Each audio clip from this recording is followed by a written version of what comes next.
Hi everyone, welcome back to the channel Tradiopathy. So overall अगर markets के बारे में बात करते हो तो प्रॉपर अपने को एक बड़ा गैप अप देखने को मिला, बाइंग देखने को मिली, लेकिन उसके बाद कहीं ना कहीं सेलिंग देखने को मिली, कूल ऑफ दिखता हुआ मिला मार्केट के बारे में। अगर मार्केट के सिनेरियो के बारे में बात करता हूँ तो कई लोगों के मन में डाउट क्या होगा कि भाई क्या यहाँ से अब दोबारा सेलिंग आने वाली है, बाउंस के ऊपर फिर सेल करें, या फिर एक शार्प रिवर्सल आपको ऑन द अपसाइड आपको देखने को मिल सकता है। कल अपनी सेंसेक्स की एक्सपायरी भी है, किस तरीके से प्रीमियम मूव कर रहे हैं, किस तरीके से ऑप्शन चेन बनी हुई है, उसके बारे में डिस्कशन करूंगा। प्लस ओवरऑल अगर मार्केट्स के बारे में बात करता हूं तो कितना अच्छा मोमेंटम आपको देखने को मिल सकता है, सारी चीज़ें सब कुछ डिस्कस करूंगा। अभी के बाद मार्केट्स के बारे में बात करूँ, आज के मार्केट के बारे में बात करूँ तो क्लियर अपना डिस्कशन था कि भाई अप मूव क्यों आ सकता है। तो जिसने भी वो माई पर्सनल गेम प्लान वाली वीडियो देखी होगी, आई होप अच्छा खासा पैसा बनाया होगा। अब इसके अगर मैं बताऊं तो तीन रीज़न मैंने आपको बताए थे, एक साइकोलॉजिकल रीज़न, एक फंडामेंटल रीज़न, एक technical reason. Psychological reason up move का भाई ये था कि लास्ट लेग में जो भी सेलिंग करके गए कहीं ना कहीं उसके एसएल खाए जाएंगे, और जब उनके एसएल हंटिंग होगी, लिक्विडिटी स्वीप होगा, तो फिर मार्केट वहाँ से एक अपसाइड मोमेंटम आपको ज़रूर दिखा सकता है। टेक्निकल की बात करते हो तो देखो, टेक्निकल मैंने बताया था कि लगातार वीकली टाइम फ्रेम पे डोजी कैंडल्स बन रही हैं, और जब ये 5 डोजी कैंडल बन चुकी है तो कहीं ना कहीं 5 डोजी कैंडल, 6 डोजी कैंडल, तो कहीं ना कहीं एक लॉ ऑफ प्रोबेबिलिटी होती है, लॉ ऑफ एवरेज होता है कि एक ग्रीन कैंडल यहाँ पे क्लोज हो वीकली टाइम फ्रेम पे। और क्योंकि सेलर्स का लिक्विडिटी जो था, बेसिकली बायर्स का लिक्विडिटी कहूँ तो जो बायर्स की लिक्विडिटी थी वो मार्केट ने ली, नए सेलर्स को इनवाइट करा। अब मार्केट हो सकता है कि एग्जिस्टिंग सेलर जो हैं, नए सेलर जो हैं, वीक हैंड्स जो हैं, उनको बाहर निकाले। तो ये टेक्निकल रीजन था फंडा बेसिकली, और साइकोलॉजिकल रीजन था। फंडामेंटल रीजन की बात करता तो सबसे मेन रीजन था मार्केट के गिरने का भाई आईएनआर डेप्रिसिएशन, की जो आईएनआर की वैल्यू थी वो यूएसडी टर्म्स में कहीं ना कहीं बहुत टूट रही थी। जो यूएसडी आईएनआर का चार्ट था वो ऊपर की तरफ जा रहा था, ग्राफ मतलब आईएनआर डेप्रिशिएट हो रहा था, 95.2 रुपीज़ का हाई टच करा। लेकिन जब वहाँ पे 95.2 रुपीज़ का हाई टच करा तो वहाँ पे कहीं ना कहीं आईएनआर जो है वो टिक नहीं पाया, डेप्रिसिएशन इतना ज़्यादा एक एक साथ हो गया, तो कहीं ना कहीं वहाँ पे एक टिप आना था चार्ट्स पर, और आईएनआर की वैल्यू थोड़ी बहुत स्ट्रांग हुई। अब जब आईएनआर की वैल्यू स्ट्रांग हुई तो फिर मार्केट्स में पॉजिटिवनेस देखने को मिली। गिफ्ट निफ्टी भी कहीं ना कहीं कल स्पॉट प्राइस से 500 पॉइंट ऊपर ट्रेड कर रहा था, और 550 के आसपास हम गैप अप भी खुले। अब क्या हो सकता है, अब कल के दिन किस तरीके से प्लान करना है, इंट्राडे बेसिस पर, डेली टाइम फ्रेम पे बेसिस पर, तो वो सारी चीज़ें मैं आपके साथ डिस्कस करूंगा। प्लस मेरी पर्सनल पोजीशन कहाँ पर है वो भी डिस्कस करेंगे। लेकिन भाई चैनल को सब्सक्राइब नहीं करा है तो सब्सक्राइब कर लें, ऑल वाला बटन दबा लें, जिससे सारे नोटिफिकेशंस आपको टाइम टू टाइम मिल जाया करें। और एक रिक्वेस्ट मेरी छोटी सी रहेगी कि अगर वीडियो पसंद आता है तो लाइक ज़रूर करा करो, क्योंकि आपका लाइक, आपका सब्सक्रिप्शन, आपका कमेंट ही है जो मुझे एक बूस्ट प्रोवाइड करता है, तो वो काफ़ी इंपॉर्टेंट रहता है। और जो भी मैं पूछा करूँ टाइम बाय टाइम उसका कमेंट ज़रूर करा करो, जिससे अपने बीच में एक better understanding, better communication develop होता है। तो बिना किसी टाइम वेस्ट के अपनी तगड़ी सी वीडियो को स्टार्ट करते हैं। आज के मार्केट के बारे में बात करता हूँ। सबसे पहले तो देखो, प्रॉपर अपने को गैप अप ओपनिंग देखने को मिली, फिर जो भी डिप आया वो कहीं ना कहीं बाइंग की तरफ मुड़ा। लेकिन ये जो शार्प सेलिंग आई, इसका रीज़न भी एक बार मैं डिस्कस करना जरूर चाहूँगा, क्योंकि काफ़ी इंपॉर्टेंट है आने वाले सेशंस के लिए। टेलीग्राम ग्रुप जिसने अभी तक ज्वाइन नहीं करा ज़रूर ज्वाइन कर लेना, क्योंकि लिंक आपके डिस्क्रिप्शन में दिया हुआ है। टेलीग्राम ग्रुप प्राइवेट है तो सिर्फ और सिर्फ आपको लिंक से ही ज्वाइन करना है, बाकी कोई चैनल ज्वाइन नहीं करना। फ्री ऑफ कॉस्ट आप चैनल ज्वाइन कर सकते हो, सिर्फ आपको नीचे जो लिंक दिया हुआ है उस पर बेसिकली मैसेज करना है, और मेरी टीम जल्दी से जल्दी आपके साथ अप्रोच करेगी और आप इस टेलीग्राम ग्रुप में ज्वाइन हो सकते हो। सारे सेटअप्स, सारी ट्रेडिंग अपॉर्चुनिटीज, सारे लाइव मार्केट में जो भी हेल्प चाहिए होती है, चाहे ऑप्शन एनालिसिस हो, कुछ भी हो, A to Z pinpoint levels भी आपको इसी पे पता चलते हैं कि भाई जैसे बाइंग आएगी तो कहाँ तक आएगी, सेलिंग आएगी तो कहाँ तक आएगी। ये जो पिन पॉइंट लेवल्स हैं, आज भी मार्केट ने पिन पॉइंट्स लेवल्स के बीच में ही काम करा, प्रॉपर अपने को लेवल्स का काम होता हुआ दिखाई दिया।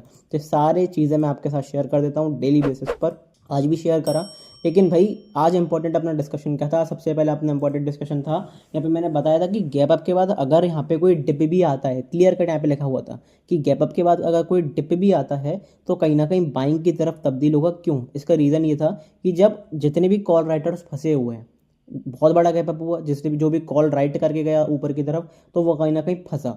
अब इतने बड़े गैप अप के बाद पोजीशन क्लोज करना कहीं ना कहीं इंपॉर्टेंट नहीं होता। तो पोजीशन कब क्लोज करते हैं? कि इतने बड़े गैप अप के बाद जब मार्केट थोड़ा सा नीचे की तरफ आए, थोड़ा सा सेलिंग प्रेशर दिखाए, तो फिर जो एग्जिस्टिंग कॉल राइटर जो फंसे हुए हैं वो ये नहीं सोचेंगे कि हम अपनी पोजीशन एवरेज कर लें कि अपनी साइड जा रही है, वो एग्जिट के बारे में सोचते हैं कि बहुत बड़ा लॉस हो रहा था, तब छोटे लॉस पे एग्जिट कर दो। तो जब वो एग्जिट करेंगे कॉल राइटर्स, कॉल सेलिंग की पोजीशन कटेंगी, तो अल्टीमेटली मार्केट में बाइंग ही आनी है, और वो मार्केट में बाइंग आई। आप देखोगे तो यहाँ से वो मार्केट में आपको बाइंग भी देखी होगी। ये वाला जो मूव था 11 बजे के आसपास से आपको प्रॉपर एक अपसाइड मोमेंटम देखने को मिला। अगर मैं पॉइंट्स के बारे में मेजर करूँ तो यहाँ से अपने कितने पॉइंट का ट्रेड देखने को मिला, ऑलमोस्ट 200 पॉइंट के आसपास का ट्रेड देखने को मिला। लेकिन भाई ये शार्प सेलिंग क्यों आई? अब देखो टेलीग्राम ग्रुप का इंपॉर्टेंस ये भी है कि यहाँ पे अपडेट मैं आपको बता देता हूँ। अगर आप देखोगे तो मैंने 1:30 मतलब बेसिकली 1:30 बजे के आसपास 1:30 के आसपास मैसेज करा कि भाई ईरान पार्लियामेंट जो है उसने डिनाई कर दिया है सारी नेगोशिएशंस को यूएस के साथ, जो भी ट्रंप कह रहा है कि नेगोशिएट कर रहे हैं, डील चल रही है, कुछ डील नहीं चल रही। ईरान पार्लियामेंट ने क्लियर कट मना कर दिया है और इसको भी मना कर दिया है कि भाई रीओपनिंग नहीं होगी, स्ट्रेट ऑफ हॉर्मस नहीं खुलेगा, ठीक है। और आप देखो 1:30 पे यहाँ पे मैंने आपको मैसेज करा और बेसिकली 1 बजे से ही यहाँ पे अपने को सेलिंग देखने को मिली। यहाँ पर आपको प्रॉपर सेलिंग देखने को मिली, इतनी बड़ी कैंडल देखने को मिली। तो ये लाइव मार्केट का यूज़ होता है, ये लाइव मार्केट में इंपॉर्टेंस होती है न्यूज़ की। और यहाँ पे मैंने लिखा भी कि भाई instant affection for the news के बेसिस पर तुरंत मार्केट ने रिएक्ट करा। चाहे आप कुछ पार्टिकुलर स्टॉक्स को देख लो, चाहे आप निफ्टी को देख लो, क्लियर कट अपने को रिएक्शन देखने को मिला। लेकिन भाई अब क्या करना है, तो वो सारी चीज़ें हम डिस्कस करेंगे। लेकिन अभी तक भाई टेलीग्राम ग्रुप ज्वाइन नहीं करा है, फिर बता रहा हूँ डिस्क्रिप्शन में लिंक दिया हुआ है, ज़रूर जाकर वहाँ पे ज्वाइन कर लेना। सबसे पहले बात करते हैं कि भाई चार्ट पे बड़े टाइम फ्रेम पे, डेली टाइम फ्रेम पे क्या देखने को मिल रहा है। वन डे टाइम फ्रेम पर अगर आप क्लियर कट देखोगे तो अपने देखो सेलिंग देखने को ही मिलेगी। प्रॉपर हम एक नेगेटिव ट्रेंड के अंदर यहाँ पे ट्रेड कर रहे हैं। लेकिन एक इंपॉर्टेंट एरिया मेरे लिए हो जाता है। अब उस इंपॉर्टेंट एरिया की बात करते हो तो वो कौन सा एरिया है अपना, वो है अपना 23,500। ये मेरे लिए इंपॉर्टेंट एरिया रहेगा, क्योंकि कहीं ना कहीं हम देखो किस तरीके से मार्केट स्ट्रक्चर होता है जिसको मार्केट प्ले करता है। अब यहाँ पे हम लोअर ट्रेंड में ट्रेड कर रहे हैं, बेसिकली सेलिंग राउंड की तरफ यहाँ पे बढ़े हुए हैं। तो यहाँ अगर आप यहाँ पे देखोगे हमने एक लोअर हाई लगाया, फिर एक नया लोअर लो लगाया, फिर एक लोअर हाई लगाया, फिर एक नया लोअर लो लगाया, फिर एक लोअर हाई लगाया, फिर एक नया लोअर लो लगाया, फिर यहाँ पे लोअर हाई, यहाँ पे लोअर लो, फिर यहाँ पे लोअर हाई और यहाँ पे नया लोअर लो।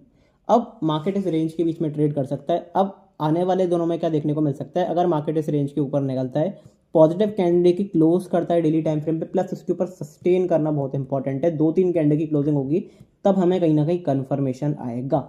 या फिर सबसे बढ़िया क्या हो सकता है कि इसके ऊपर पॉजिटिव क्लोज करें, रीटेस्ट करके फिर दोबारा यहाँ पे जब स्विंग हाई को ब्रेक करेगा तो हम कहीं ना कहीं यहाँ पे एक बाइंग की पोजीशन बना सकते हैं, क्योंकि मार्केट ओवरसोल्ड कैटेगरी में है कहीं ना कहीं। तो मार्केट एक बड़ा बाउंस दे सकता है, जिसके बारे में हमने लास्ट वीडियो में डिस्कशन करा था।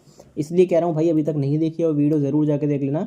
क्लियर कट मैंने आपको बताया था कि क्यों यहाँ से बाउंस आ सकता है, न्यूज़ के बेसिस पे भी, प्लस टेक्निकल रीजंस। और सबसे इंपॉर्टेंट क्या भाई कि मैंने बताया था कि विक्स अगर कूल ऑफ होगी तो मार्केट में बाउंस देखने को मिलेगा। और एग्जैक्ट आज 10% 11% के आसपास विक्स कूल ऑफ भी हुई है, मार्केट में एग्जैक्ट वही बाउंस देखने को मिला।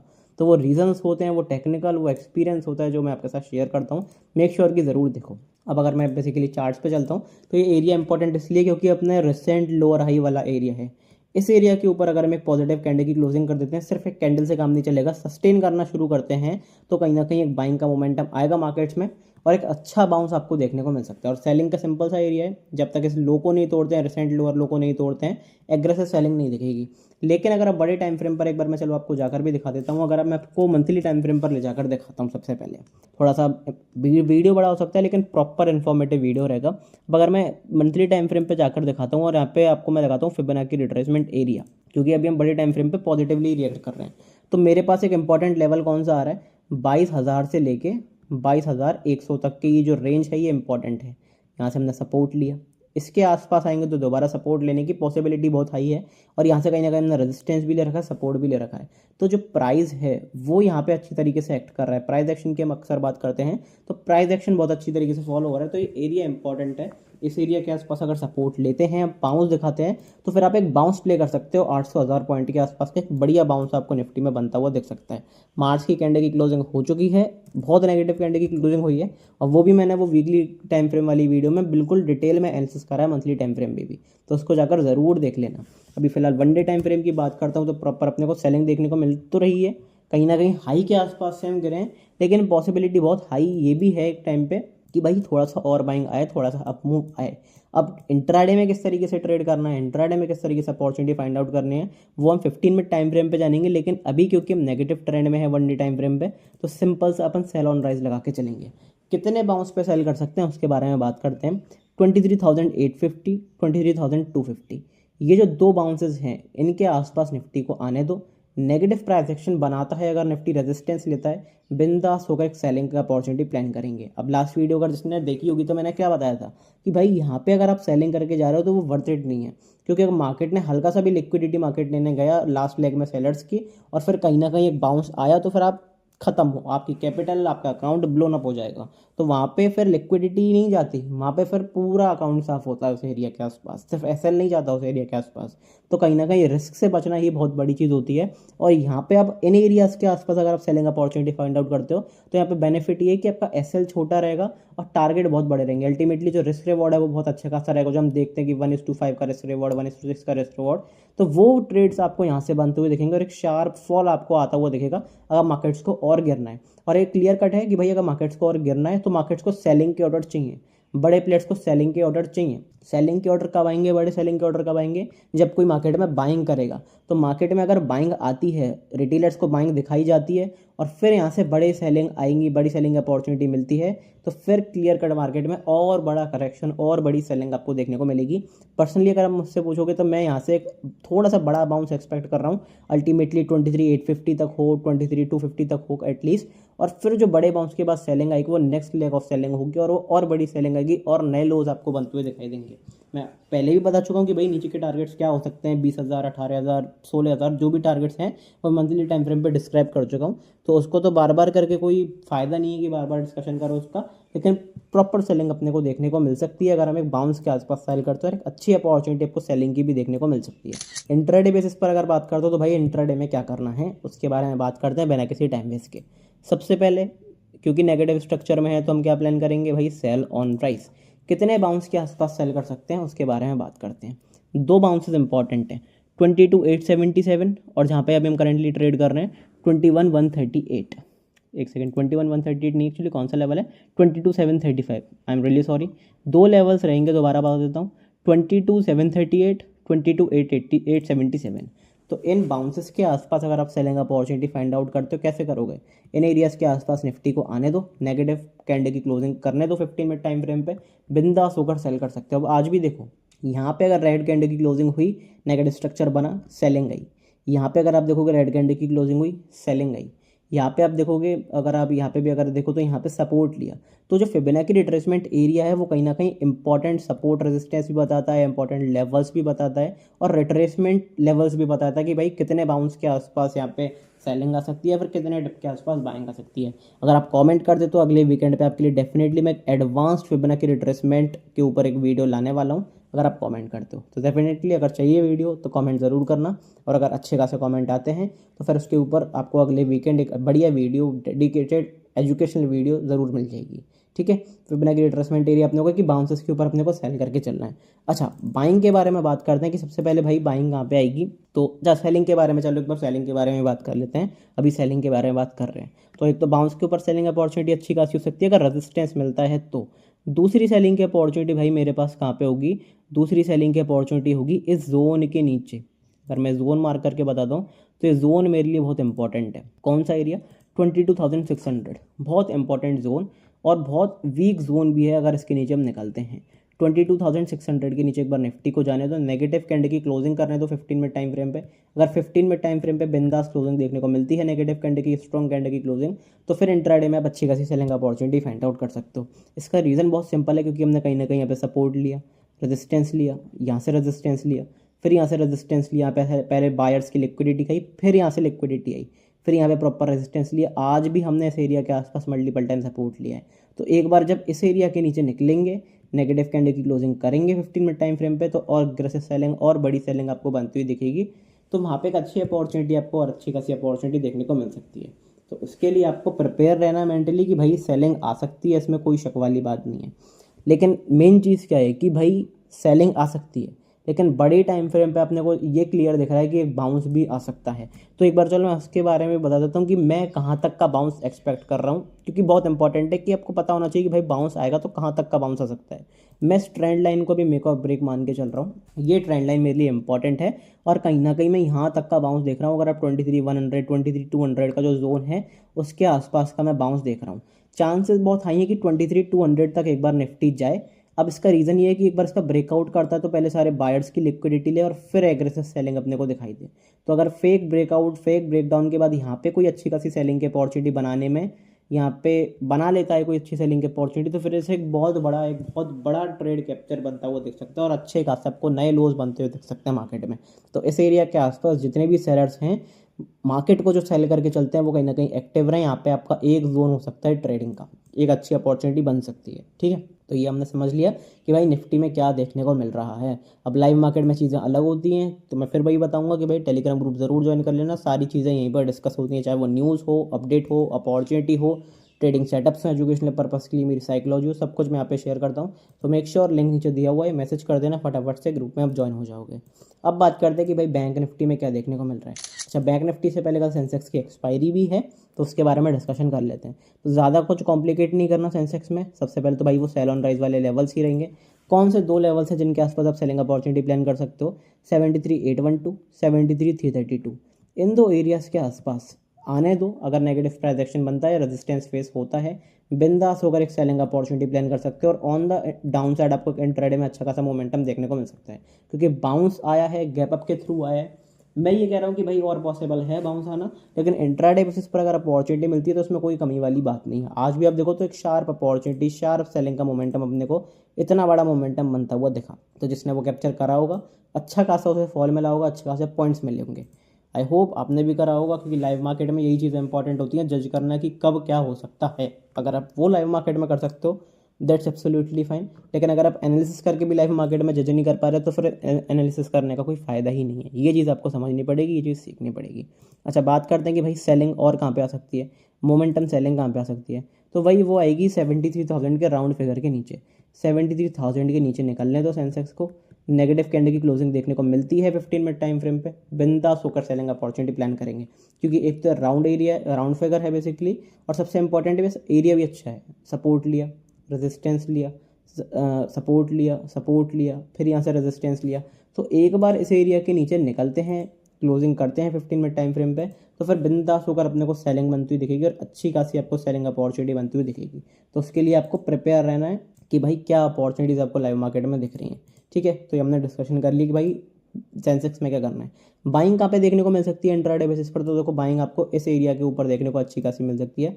अगर मैं थोड़ा सा और ऊपर की तरफ जोन को ले जाता हूँ, तो ये अपना एरिया है 73,000, 74,000 का मान लो। तो अल्टीमेटली अपनी 1000 पॉइंट की रेंज बन रही है। अगर 74,000 के ऊपर निकल जाते हैं तो फिर अपने को एक पॉजिटिवनेस देखने को मिलेगी मार्केट्स में और प्रॉपर एक बाइंग देखने को मिलेगी। इस एरिया के ऊपर बेसिकली कल अपनी एक्सपायरी भी है, तो आप शॉर्ट कवरिंग इस एरिया के ऊपर एक्सपेक्ट कर सकते हो। और इस एरिया के ऊपर हम निकलते हैं तो फिर अच्छी खासी बाइंग देखने को मिल सकती है इंट्राडे बेसिस पर। और 73,000 के नीचे तो आपको अल्टीमेटली 1000 पॉइंट के आसपास का यहाँ पर रेंज बनाकर रखना है। अगर मैं प्रीमियम्स की बात करता हूँ, तो भाई प्रीमियम्स तो एक्सट्रीमली एक्सपेंसिव हैं। अगर आप प्रीमियम देखते हो 500 1000 पॉइंट, मतलब 1050 पॉइंट, 11,000 पॉइंट्स के आसपास आपको एट द मनी पे स्ट्रेडल बनता हुआ दिखेगा और एक्सट्रीमली हाई ये प्रीमियम्स हैं। इसका मतलब यहाँ पे क्या है कि भाई मूवमेंट की पॉसिबिलिटी तो है, लेकिन हो सकता है कि मार्केट साइडवेज कर दें, फर्स्ट हाफ में मूव आ जाए, सेकेंड हाफ में जो है वो साइडवेज हो जाए, प्रॉपर अपने को बड़े प्लेयर्स की तरफ से डिके देखने को मिले। तो उसमें भी कोई आपको शक वाली बात नहीं, क्योंकि हम अल्टीमेटली मार्च के महीने में बहुत बड़ा मूव कर चुके हैं, लास्ट वीक भी बहुत मूव कर चुके हैं। डोजी कैंडल थी, अपसाइड मोमेंटम ज़्यादा था, डाउन साइड मोमेंटम भी था, मतलब एक तरह से कन्फ्यूजन वाला स्टेट था। हो सकता है कि हम एक मोमेंटम करें बड़ा कल के दिन एक्सपायरी पे, अगर अल्टीमेटली बताऊं, लेकिन वो अपसाइड मोमेंटम अगर रहेगा तो ज़्यादा हेल्दी रहेगा मार्केट्स को, अगर और नीचे जाना है। क्योंकि अगर मार्केट यहाँ से ही फ्री फॉल करने लग जाएगा तो वो सारे प्लेयर्स पैसा बना लेगा, मार्केट इतनी आसानी से सबको पैसा बनाने देगा नहीं। तो सिंपल सी अपॉर्चुनिटी अपनी क्या रहेगी कि कोई अगर लेवल्स टूटते हैं तो फिर उसके बाद अपन ट्रेडिंग अपॉर्चुनिटी फाइंड आउट करेंगे, जो भी कुछ होगा लाइव मार्केट में डिस्कस करेंगे। ठीक है, बैंक निफ्टी के बारे में बात करते हैं। बैंक निफ्टी में देखो सबसे इंपॉर्टेंट एरिया अभी फिलहाल के लिए कौन सा है? बैंक निफ्टी बहुत इंपॉर्टेंटली अपने क्रूशियल सपोर्ट के आसपास आने वाला है 48,000। एक राउंड फिगर, एक बहुत बड़ा फिगर बैंक निफ्टी के लिए है। अब इंटरेस्टिंग चीज़ क्या देखने को मिल रही है कि बैंक निफ्टी में एक्शन देखने को मिल रहा है, चाहे आप बाइंग के बारे में बात करो चाहे सेलिंग के बारे में बात करो। 62,000 से हम ऑलमोस्ट 48,000 के आसपास, मतलब अल्टीमेटली अगर आप देखोगे तो 14,000 पॉइंट के आसपास का फॉल, फ्री फॉल देखने को मिल रहा है। तो बैंक्स में पैनिक ज़्यादा देखने को मिल रहा है। तो यहाँ पे देखो 2 अपॉर्चुनिटी रह सकती है। As a investor point of view बताऊँ तो इस एरिया के आसपास आप कहीं ना कहीं क्या कर सकते हो, थोड़े बहुत कैलकुलेटेड जो ETFs होते हैं या फिर जो म्यूचुअल फंड्स होते हैं स्पेशलाइज्ड फॉर बैंक्स, जो बैंक्स के लिए स्पेशलाइज्ड होते हैं, उनमें कहीं ना कहीं आप इन्वेस्टिंग चालू करते हो तो फिर वहाँ पे आपको एक थोड़ी बहुत ग्रोथ दिखती हुई मिल सकती है। क्योंकि अगर आप सोचो कि मैं बॉटम आउट कर लूँ नीचे के लेवल्स पे और भी नीचे गिरेगा और भी नीचे गिरेगा, तो उसमें आप ट्रैप हो जाओगे, आपको नहीं पता चलेगा कि market 2000 point, Nifty 2000 point, bank Nifty 5000 point कब ऊपर चला गया। तो यहाँ से आपको क्या करते चलना पड़ेगा, थोड़ी थोड़ी अलग अलग लेवल्स पे इन्वेस्टिंग करते जाओ, जैसे जैसे मार्केट टूटता जाए इन्वेस्टिंग बढ़ाते जाओ। जब मार्केट प्रॉपर एक अपसाइड मोमेंटम में आएगा, बुल रन में आएगा, पता नहीं 2026 में 2027 में जब भी, तो फिर आपको अच्छे खासे रिटर्न्स देखने को मिलेंगे। तो ये आपकी अच्छी अपॉर्चुनिटी हो सकती है as a investor point of view. Trader point of view से क्या करना है, इस एरिया के आसपास मैं एक एग्रेसिव बाइंग की पोजीशन ज़रूर बनाऊंगा। हो सकता है लिक्विडिटी लेके आए, हो सकता है डायरेक्ट यहाँ से बाउंस लग जाए। अब बाउंस की इंपॉर्टेंस क्यों है, यहाँ से सपोर्ट लिया, सपोर्ट लिया, सपोर्ट लिया, तो अल्टीमेटली भाई 1.5-2 साल का सपोर्ट है। अगर आप पीछे भी करके आते हो 2024 में भी देखोगे तो सपोर्ट की तरह काम करा है।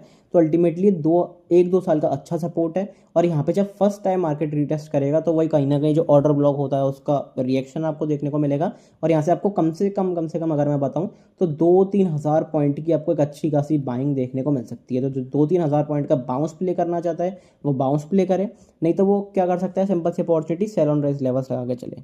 अभी फिलहाल करंटली अगर मैं बात करता हूँ तो भाई कितने बाउंस के आसपास आप क्या अपॉर्चुनिटी फाइंड आउट कर सकते हो उसके बारे में बात करते हैं। तो यहाँ से सबसे पहले फिबोनाची रिट्रेसमेंट एरिया लगाएंगे अपना, कितने बाउंस के आसपास आप प्लानिंग कर सकते हो, 54,572, 52,883, इन एरियाज के आसपास बैंक निफ्टी आपको कहीं मिलता है, प्लस नेगेटिव प्राइस एक्शन बनाता है, रेजिस्टेंस फेस करता है, तो फिर अच्छी खासी सेलिंग की अपॉर्चुनिटी अपने को बनती दिखेगी।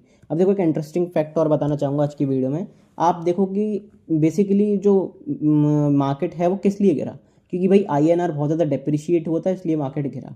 तो बैंक निफ्टी बहुत फ्री फॉल कर रहा था, लेकिन जब INR की वैल्यू बढ़ी तो कहीं ना कहीं बैंक निफ्टी जो है वो बढ़ा भी ज़्यादा है।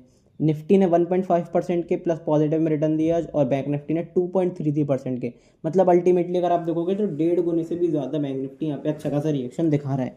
तो उससे एक चीज़ समझ में आ रही है कि मूवमेंट आपको बैंक निफ्टी में बनते हुए दिख रहे हैं। तो अगर कोई मंथली एक्सपायरी में या फिर पोजिशनली कोई ट्रेड करना चाहता है तो बैंक निफ्टी में ज़्यादा अब पॉजिटिव रहे, और थोड़ी बहुत अगर मार्केट में पॉजिटिविटी लौटेगी, मार्केट रैली करेगा तो वो सबसे पहले बैंक निफ्टी में ही लौटेगी। क्योंकि बैंक निफ्टी एक ऐसा एसेट है, बैंक निफ्टी एक ऐसा इंडेक्स है जिसमें आपको मूवमेंट्स हमेशा मिलेंगे। वो निफ्टी सेंसेक्स की तरह सुस्ती के साथ मूव नहीं करेगा। सेलिंग आएगी तो भी जोरदार आएगी, बाइंग आएगी तो भी जोरदार। और ये मैं पिछले 8 महीने से बताता हुआ आ रहा हूँ, जो भी मुझे फॉलो कर रहा होगा उसे काफ़ी अच्छी चीज़ें पता होंगी। So make sure regularly follow करो, सारी वीडियोस को देखो जिससे सीखने को भी मिले और अपॉर्चुनिटी भी टाइम टू टाइम मिलती रहे। बात करते हैं कि भाई इंट्राडे में क्या देखने को मिल रहा है, तो उसके बारे में आप देखो ज़्यादा पैनिक नहीं करना। सिंपल सा अपनी सबसे पहले रहेगी भाई सेलिंग की अपॉर्चुनिटी, कितने बाउंसेस के आसपास सेल कर सकते हो। यहाँ पे भी भाई 38% का बाउंस और 50% का बाउंस। कौन से लेवल्स हैं एग्जैक्ट, 52,133, 51,654, इन दो बाउंसेस के आसपास बैंक निफ्टी कहीं मिलता है, प्लस नेगेटिव प्राइस एक्शन बनाता है। तो यहाँ से आप एक अच्छी खासी सेलिंग की अपॉर्चुनिटी प्लान कर सकते हो और इंट्राडे में आपको एक शार्प सेल ऑफ बनता हुआ दिख सकता है। On the down side better risk reward के साथ आपको एक अच्छी खासी ट्रेडिंग अपॉर्चुनिटी बनती हुई दिख सकती है। ये अगर मैं पर्सनली पूछोगे मुझसे कि भाई क्या हो सकता है कुछ दिनों में, तो देखो कल ज़रूर आपको एक अच्छा खासा मूवमेंट भी देखने को मिल सकता है एज पर सेंसेक्स प्रीमियम्स। लेकिन जो थोड़ा सा सेफ खेलना चाहता है वो सेंसेक्स के थोड़ा सा अवॉइड करे, क्योंकि प्रीमियम्स बहुत हाई है, विक्स बहुत हाई है।